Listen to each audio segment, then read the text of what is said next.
Ce matin dans Aréham, Monsieur Destin Peya Ekibat. Monsieur Destin Peya, il est ritualiste, il est également guérisseur, il est également panafricaniste parce qu'il fait partie de ceux qui promeuvent la culture africaine. Il est là ce matin pour parler du Nzobi. Alors, le Nzobi, qu'est-ce que c'est? Le Nzobi, c'est une tradition initiatique ésotérique africaine qui prône la justice et qui est encadrée par des codes stricts. Parmi les caractéristiques du Nzobi, il y a son objectivité, son incorruptibilité et son implacabilité. Maître Peya, bonjour. Bonjour, monsieur le journaliste. Vous avez compris que je ne vous ai pas présenté comme un nzobiste, alors vous venez parler du Nzobi. Êtes-vous un nzobiste et quel rang occupez-vous dans le Nzobi? Ok, merci beaucoup, monsieur le journaliste. Moi, c'est Maître Peya, comme vous avez dit. Je suis un praticien, nzobiste, initié plusieurs fois, plus de 5 fois. Je fais aussi la magie, je suis magicien. Moi, je suis venu ici là pour parler pas totalement souvent de Nzobi seulement. J'ai beaucoup de choses à dire par là. Oui, maintenant, vous avez été initié 5 fois. 5 fois au Nzobi. On peut être initié plusieurs fois au Nzobi? Oui, parce que quand tu as... pourquoi initié 5 fois? Mon grand-père, il était un grand praticien. Il savait que ces choses, ça sera à moi. Et pour éviter que je sois escroc, je sois menacé, je sois... beaucoup de choses, il m'a fait initier pour la première fois. Et pour la deuxième fois, c'est ma soeur qui perdait ses enfants. Et je suis allé encore initier. Et pour la troisième fois, mon père. Et pour la 5e fois, ma mère. Donc j'ai fait ça beaucoup de fois parce que il fallait passer par là. Et quel rang occupez-vous dans le Nzobi? Bon, au Nzobi, je suis, d'abord on m'appelle Yangondi. Mais Yangondi, c'est la première classe. Maintenant, comme j'avais l'avantage plus, parce que mon grand-père était le praticien et on l'appelait Oluwananzale, c'est-à-dire celui qui fait des médicaments de Nzobi. Et pour aller ramasser les médicaments dans l'eau, machin, il fallait aller avec lui et il me montre. En cas de, il m'envoie là-bas. Hein, que non, va, on avait pris ça, on avait pris ça, on avait pris ça. Tu vas à la place, là, tu prends ça, tu prends ça. Donc fais ça, fais ça, fais ça. Donc je suis maintenant Oluwananzale, je suis maintenant guérisseur de Nzobi. Ah, ce qui veut dire que vous connaissez bien le Nzobi. Alors dites-nous, Maître Peya, dans les codes du Nzobi, nous savons que le Nzobi est strict. Alors, d'après vous, quels sont vraiment les codes? Quels sont les principes inviolables du Nzobi? Que peut faire le Nzobi? Ok, merci. C'est la belle question, comme vous dites. Le Nzobi, comme le jour-là, j'avais suivi mon vieux qui s'est dit que le Nzobi le Nzobi est partout. Tu sais, parce que je suis trop... C'est-à-dire, moi, étant que Nzobi, initié, quand il parle là, il dit le Nzobi a seulement que des Awandi, machin, j'ai dit non. Non, le Nzobi, là-bas, il y a beaucoup de choses. Il y a le Moli, il y a le Ngala, il y a le Nkani, il y a beaucoup de choses même. Beaucoup de choses là-bas. Parce que je me souviens, quand j'étais un peu petit, il y avait un monsieur l'abbé, qui fut mon grand frère de coin, de Kélé là-bas. Son père, avant de mourir, il était incarné là-bas au Nzobi, là-bas, il était incarné. Maintenant, il dit, moi, si je meurs, ce n'est que toi qui vas me remplacer à l'Onkani. Il s'était compliqué. Mais il a étudié, il est parti en Europe pour les études, il sort maintenant l'abbé. Et en sortant l'abbé, il était toujours tombé, c'est-à-dire il tombait toujours malade de temps en temps. Et quand on voit, on dit, c'est son père qui a dit que non, il faudrait qu'il soit initié au Nkani. Ah, mais ça fait comment? On était obligé, on a appelé le pape a dit, non, je confirme, si c'était le Nzobi, je ne devais pas accepter. Parce que là-bas, il y a d'autres étapes, c'est notre grand esprit. Maintenant, comme c'est le Nkani, j'accepte. Et puis on a déshabillé monsieur l'abbé. Il a pris un petit panier, il marchait dans les maisons des gens pour demander les 100 francs, mais dans le panier, tout. On a fait les cérémonies comme ça. Donc ça, c'était pas une Et puis j'étais initié par un monseigneur. Vous? Vous, moi. Donc, j'arrive là, je dis, ah, mais monseigneur, ce qu'on fait là, moi, ici, le Ndjobi. Il dit, le Ndjobi, c'est dans le sang. Et ce qu'on fait, ce n'est pas dans le sang. Donc, il ne faut pas aller tuer quelqu'un pour dire que non, j'étais déjà par monseigneur, machin, tout. C'est pas ça. Le Ndjobi reste le Ndjobi. Alors, dites-moi, Maître Peya, donc, à vous entendre parler, vous connaissez très bien le Ndjobi, Oui, je connais bien le Ndjobi. Qu'est-ce que vous avez constaté? Est-ce qu'il y a des choses que le Ndjobi ne peut pas faire? Est-ce que le Ndjobi a des limites? Les esprits n'ont pas de frontières, les esprits n'ont pas de limites. C'est l'ensemble des esprits. Je ne parle pas des limites dans le sens territorial, je parle des limites. Il y a des choses que le Ndjobi ne peut pas faire? Oui, parce que nous, c'est pour ça que je te dis, moi, je fais la magie. Et dans la magie. Vous êtes magicien? Je suis magicien. Et vous êtes Ndjobiste? Je suis Ndjobiste. Cette association est compatible? C'est totalement, pas totalement, parce que dans la magie, il y a des adhésions. Je suis parti dans la magie, dans la partie magie, j'ai fait voyance et guérison. Donc je vois que tu es malade, je te guéris. Il n'y a pas un problème avec une Ndjobi. Ça, c'est la magie. C'est la magie. Et ça n'a pas de problème avec le Ndjobi. Donc ça n'a pas de problème avec le Ndjobi. Éteindre les ampoules par la concentration, allume les feux par les mains. Il n'y a pas un problème avec le Ndjobi. Mais ça, ce n'est pas de la prestidigisation. On a dit que ça, là, c'est vraiment incompatible. Quand quelqu'un fait des choses comme ça, ça, c'est selon la pensée des gens. Les tapis volants, ce n'est pas possible dans le Ndjobi. Quel tapis volant que tu me parles? Mais les magiciens, ils se déplacent dans le monde astral. Le Ndjobi, il ne fait pas ça. Il ne tolère pas ça. Mon frère, laisse-moi tout ça, tout n'est pas à dire à la télé. Parce que je vois des magiciens qui a perdu son père, soit chez moi à Kiri-Tumbi là-bas, mais il perd encore le billet. Il a un tapis volant.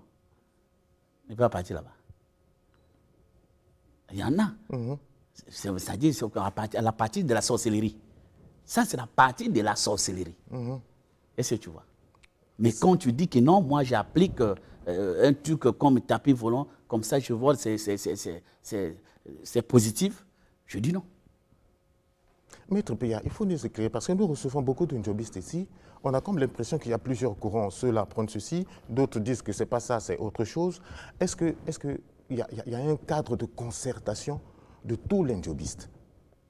Qu'il soit de Kélé, de Mbama, qu'il soit de Koyo, je ne sais pas. Est-ce qu'il y a un cadre? Je peux dire oui, mais tu sais maintenant l'affaire d'argent. Beaucoup la sont des commerçants. Je peux dire ça. Ah. Ouais, je peux dire ça comme ça. Mais ça, le Ndjobi ne tolère pas. Pas totalement les initiés. Si vous voyez ce qui s'est passé quand j'étais parti à la mort de mon père, il ne voulait pas dire ça. Parce que moi, j'ai les épreuves. Malgré les années, mais sont de mes pères. Maintenant, quand il y avait un prophète qui s'appelait Aimé, et avec Maman Alléluia, ils étaient les bons, dit-on les bons chrétiens, les magiciens, des choses là. Ils ont allé à Kélé pour enlever le Ndjobi. On a enlevé le Ndjobi de Makolo, on a enlevé le Ndjobi de Nchomo, 10 km, 12 km comme ça. Après, ils ne sont pas, comment on appelle, Maman Alléluia se retrouve au Gabon. Aimé était mort. Il était chrétien, grand prophète de ce pays. Beaucoup de gens le connaissent. Parce que je vous dis, ce n'est pas la chose à blaguer. Le Ndjobi est fort. Parce que c'est dans le sang. Soit, je vous le concède, Maître Peya, mais il y a des voix qui s'élèvent qui veulent associer le Ndjobi à d'autres pratiques spirituelles. Quel est votre point de vue là-dessus? Si c'est la partie positive, c'est-à-dire tel que je t'avais dit, moi j'ai fait voyance et guérison. C'est-à-dire quand je te vois, tu es malade, je te guéris. Est-ce que tu vois? La partie là, tu peux mettre, si tu es dans la magie, tu peux mettre ça. Maintenant, si tu dis que non, moi je vais amener des tapis volants dans le Ndjobi, mais tu ne peux même pas faire même 6 mois. Tu ne peux même pas. Donc le Ndjobi n'est compatible qu'avec d'autres rites qui de la guérison. Dans la vie, c'est-à-dire dans l'évolution. Dans la vie de l'évolution, de la guérison. Mais quand tu vas voir, tu vas dire, bon, comme j'ai tapis volant, moi je vais soit ma femme est à Kélé, je vais là-bas pour faire soit le mari de nuit pour revenir. Tu vas mourir. Le Ndjobi ne t'aide pas pour ça. Hein? Oui. Voilà. Donc le Ndjobi, si ce n'est pas l'accident, c'est beaucoup de choses qui sont là-bas, mon frère. Ce n'est pas des trucs qu'on prend des blabla parce qu'on est des commerçants, cherchent un morceau de pain pour nourrir les enfants. Bon, vous savez, avec l'évolution de la technologie, le monde est devenu un petit village. Donc, qu'est-ce que vous pensez? Quelle démarche faites-vous pour développer le Ndjobi?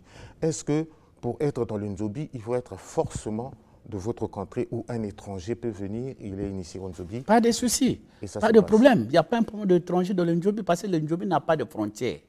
Ce sont des esprits, ils n'ont pas de frontières. Un Camerounais quitte là-bas, il a un problème de mort d'hommes, de mort des gens. Il dit, voilà, j'arrive là, je vais être initié. Il n'y a pas un problème de ça. On te donne, c'est parce que le Ndjobi n'a pas comme le chrétien. Hein? Vraiment, voilà, 10 commandements. Le Ndjobi peut arriver même à 20 eux de plus, facile de part et d'autre. Tu ne tues pas, le Ndjobi ne tue pas. La personne ne te tue pas. Parce que si la personne te tue, toute la famille va finir. Parce que là-bas, on applique le moli. On n'applique plus les miom, comme il dit, voilà, les awani. Non, on applique maintenant des molis. Parce que là-bas, il y a des parties, c'est-à-dire il y a des parties de la sorcellerie aussi. Maintenant, ensemble. Ils sont là ensemble, on fait un routier contre toi. Tu vas chez moi là-bas, tu voles beaucoup d'argent, on voit que non, bon, on cherche ça, on ne trouve pas, les gens rentrent en forêt. Et on t'envoie l'esprit là. Et c'est la sorcellerie positive. Pas pour dire, parce que quand La sorcellerie positive. Positive, pas négative. Laissez-moi rire parce que j'ai un ami, M. Alain Obongi, qui, le concept de sorcellerie positive, lui, il trouve que c'est un peu ambigu. La sorcellerie positive n'explique pas. Je te salue, mon cher. Continuez, s'il vous plaît. C'était justement pour lui. Donc, la sorcellerie positive, c'est-à-dire on tue la personne qui a commis. Comme tu arrives chez moi, si je fais un choc au retour, est-ce que je suis un sorcier négatif ou positif? Tu arrives là, tu dis, bon, monsieur, voilà, il m'a fait ça, je veux que je ne veux pas. Il dit, bon, tu prends le puni. Et puis, carrément, il faut carrément tourner ou bien quoi, la foudre. Mais il ne va pas mourir, il va seulement brûler le corps. Je m'habille là, ça, c'est pas négatif, ça, c'est positif, parce que tu as commis. Mais est-ce que la revanche, quand on dit, ne craint que la revanche également? Mon père avait commis, il est mort par le Ndjobi. Moi, mon père meurt, je trouve que c'est pas bien. Qui a fait ça? Bon, je veux aussi faire le retour à la personne qui a tué mon père. Ça va encore te revenir. Ça va encore me revenir? Oui, parce que là-bas, c'est déjà préparé. Donc, parce que si ton père avait volé soit l'argent de quelqu'un, il amène l'argent, tu connais que mon père a volé. Sa femme aussi connaît qu'il a volé l'argent là. Et on dame le Ndjobi. Il ne faut pas dire que non, ça va s'arrêter, c'est actionné qu'à lui. Tu reconnais aussi le fait. Après lui, ça sera peut-être toi ou bien sa femme. Après sa femme, donc ça va continuer pour les gens qui connaissent. Donc pour que j'en sois épargné, il faudrait que je vienne voir. Si aujourd'hui les gens appellent Ndjobi comme la protection, Ndjobi n'est pas totalement la protection. Ndjobi, c'est la vengeance du mal. Est-ce que tu vois? Parce que si les gens perdent le Ndjobi pour dire que non, je ne peux pas tuer un Ndjobi, parce que quand tu me tues, et tant qu'on ne met pas moi, c'est ce qu'on appelle par le bonjour, ça va continuer jusqu'à tuer, à tes enfants, et ça va continuer. On va dire que non, ton père aujourd'hui, s'il n'est plus parce qu'il avait tué quelqu'un. Si vous étiez 9, vous tous, vous allez partir. Et ceux qui ont connu aussi vont partir. Si vous ne dites pas la vérité, que c'est nous qui ont tué ce monsieur, et puis on amène soit le bonjour, ça ne peut pas marcher. Ça ne marche pas. Tout le monde là va finir. Bon, Maître Péa, dites-nous, les Ndjobistes d'Itumbi et les Ndjobistes de Kélé ou de Bambama, dans le Kumu, de Sibiti. Tous ces sont les Ndjobistes. J'en arrive. Je n'en disconviens pas. J'en arrive. Je voudrais savoir si vous, Maître Péa, vous faites quelque chose, une sorte de protection. Est-ce que le Ndjobiste qui est ailleurs, qui n'est pas de votre localité, reconnaîtrait en moi quelque chose que vous avez placé? Ils ne sont pas des voyants. Il ne saura pas. Ils ne sont pas des voyants, les Ndjobistes ne sont pas des voyants. Ah, les Ndjobistes ne voient pas. Ne voient pas. Donc c'est aussi une des limites, non? Non, parce que quand tu arrives au Ndjobi là-bas, si on dit au Tielondjela, c'est-à-dire quand tu tombes, tu vas blesser. Quand tu ne tombes pas, tu vas blesser. Même si tu es debout, tu vas blesser. Et c'est à partir de là. Parce qu'il y a d'autres personnes qui disent que non, moi, je ne suis pas Ndjobiste, mais je vais aller voir. Mais quand tu arrives là, tu blesses. Tu vois? Et ça sera maintenant, tu vas dire, oh, mais qu'est-ce qui s'est passé? Et c'est là où, par là, on va connaître vite que... Parce que moi, quand je n'étais pas encore... J'étais chrétien, bon, je voyais que les gens sont en train de partir prendre communion. Moi aussi, j'ai dit non, je vais partir. Hein? Mais quand j'arrive là, devant le monsieur l'abbé, oui. j'ai taqué, je n'ai pas arrivé à faire ce que j'ai voulu. Hein? Et pourtant, j'ai dit non, je mets là, je vais aller prendre aussi communion.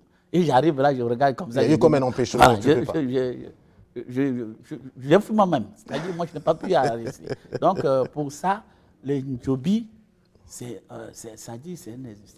les esprits vraiment trop forts. Parce qu'il y a beaucoup là-bas, il y a des Moli, les Onkani, beaucoup de choses. C'est l'ensemble de beaucoup de choses. Bon, il y a une démarche qui a été proposée par l'un de vous. Il est passé ici à l'émission, qu'il a dit que le Njobi devait être reconnu au niveau de l'UNESCO comme un patrimoine culturel immatériel. Qu'est-ce que vous en dites, vous? Maintenant, parce que c'est un truc qu'on te dit, tu ne peux pas trahir. Mais s'il va trahir à l'UNESCO, c'est sa mort. Ah, donc c'est une démarche qu'il faut déjà arrêter. Voilà, il y aura maintenant beaucoup de morts qui vont partir de là, avant qu'on arrive à ce point. Quel mal y a-t-il que l'humanité reconnaisse au Njobi une valeur culturelle immatérielle? Il n'y a pas de mal à ça. Ici, là, ce que je constate, c'est quoi? Parce qu'il y a des Njobi. Pourquoi? Il y a Njobi association, c'est-à-dire ceux qui dansent. Ah oui. Mais non, ce que tu dis là, la forêt là, hein, mon frère? Là-bas, on ne touche pas. Ça, on ne touche pas. Si c'est les associations, bon, faites ça au UNESCO, danser là, c'est pas grave, c'est pas grave. Après, devant les gens, c'est pas grave. Mais ça, là, quand tu rentres là-bas pour dire que non, on va amener nos trucs là, les adjumants, machin, tu vas. Non, laisse, il ne faut pas blaguer. C'est tellement cloisonné, c'est tellement strict qu'il ne faut pas oser. Il ne faut même pas oser, il ne faut même pas essayer d'abord. L'association, vas-y. Maintenant, quand tu dis que moi, je vais prendre le Njobi, et non, laisse, ça ne peut même pas passer. Ça veut dire, ça va dire quoi? Donc, ça n'a même pas de temps. Il n'y a même pas. Parce qu'avant d'aller avec ça, parce que là-bas, il y a le Nkula. Nkula, c'est quoi? Quand tu vois la personne, les gens sont en train de venir, c'est même le sang qui commence à couler dans le corps. Et tu vas mourir. Tu vois? Ça, c'est des choses qu'on ne voit pas. J'avais essayé. Quand je dis, bon, je prends ça, je jette ça devant les gens à Cana. Mais tous les villages étaient partis en forêt. Parce que quand tu vois, tu meurs. Maintenant, tu vas les femmes, non, l'UNESCO là-bas, il n'y a pas de femmes. Si, il y a des femmes. Mais non, c'est un truc interdit avec les femmes. Quand la personne va dire que je vais initier une femme qui s'assoit dans une Njobi, chez nous, ce n'est pas ça. Quand tu arrives, la femme arrive, la femme chez son frère, il donne la poule ou bien le coq qui parle. Hein? C'est l'autre truc. On n'amène jamais les femmes en brousse. Je vais rebondir sur ça et ce serait votre dernière intervention. Maître Peya, est-ce qu'un Njobiste peut épouser une non-Njobiste? Pas de souci, il n'y a pas d'interdiction pour ça. Et tu parles à ta femme, et bien tu vas dans la recherche, tu dis, ma femme ne connaît rien, elle est voleuse, ça dit, tu fais comme tu as fait confession. Tu vois? Celui qui doute, je donne mes numéros, il m'appelle, je l'explique. Donc il n'y a pas de souci, une femme non pas de souci, peut même chrétienne, même quoi, là, il n'y a pas un problème pour ça. faire la cuisine pour vous Il n'y a pas d'interdiction. Il n'y a même pas un grand problème avec ça, avec les femmes. Au contraire, ça garde, là, ce sont comme les anges gardiens. Maintenant, tu dis à ta femme, ne me vole pas, ne va pas me trahir trop. Ça dit, il ne faut pas me trahir. Et si tu veux que ta femme te trahisse, tu vas d'abord faire la conversation, tu dis, moi aussi je trahis ma femme, elle peut aussi me trahir. Parce que quand tu mets l'interdiction de part et d'autre. Maître Peya, c'est un peu paradoxal parce que nous recevons, bon, on va continuer, nous recevons ici des Njobistes et nous avons fait beaucoup d'émissions avec vous. Au fur et à mesure, nous constatons des choses. Les Njobi initiés ou bien les Njobi des associations? Tu ne mets pas de bon, nous ne pouvons savoir si c'est un initié, il vient, il s'assoit, il est maître. Il faut d'abord demander qui est ton maître d'initiation. Vous, par exemple, qui est votre maître? Moi, j'ai Bongui, j'ai Oyoli, j'ai là-bas, j'ai Ankoso. Il y a beaucoup de gens qui... Est-ce que de visu comme ça, tu peux reconnaître un Njobiste initié? Oui, par les incisions. Quand je me déshabille, tu vas voir les incisions. On appelle ça l'Ntimba. Bon, pour tous ceux qui passent ici, vous les connaissez, les Njobistes? Oui, mais c'est ça que j'ai dit, il y a un Njobi commerçant, il y a un Njobi association, il y a un Njobi d'autre part. Ah, monsieur le journaliste. Pour ne pas les citer, il faut non, je ne suis pas arrivé ici pour appeler dans les gens. Non, je suis venu seulement pour vous parler de que non, il ne faut pas trop blaguer pour ça, sinon vous allez faire écrouler vous-même vos maisons et vos parents pour rien. Parce qu'Aimé était mort pour ça. Mais, le attendez, prophète Aimé. Vous avez dit que vous faites aussi de la magie. Vous n'avez pas un maître magicien, vous? Oh, j'ai beaucoup de maîtres. Beaucoup de maîtres, même il est même là en ville. Quand il dit... Comme qui? Il se nomme... bon, c'est le nom des gens. Parce que quand il dit, je vais éteindre les lumières, il éteint les ampoules. Il allume, il allume. Il est carrément professionnel dans ça. Merci beaucoup, Maître PA, d'être passé. Nous sommes arrivés au terme de notre entretien. C'était vraiment très passionnant. Vous allez vous présenter parce que cette émission va certainement susciter beaucoup de réactions auprès des jobistes et des non-jobistes. Vraiment, si vous voulez réagir, Maître PA va donner ses coordonnées et vous allez échanger juste après. Oui, je me réponds au numéro du Congo, au 06 666. Donc 36, 06 encore, 08 à la fin. Donc 06 666 06 08. Et au Gabon, sur le WhatsApp, les réseaux sociaux, plus 241, 62 09 19 63. Donc, plus 241, ça c'est le code du Gabon. 62 09 19 63 à la fin. Et j'ai aussi le numéro de Congo de RTL aussi. Oui, important pour rapidement. 05 555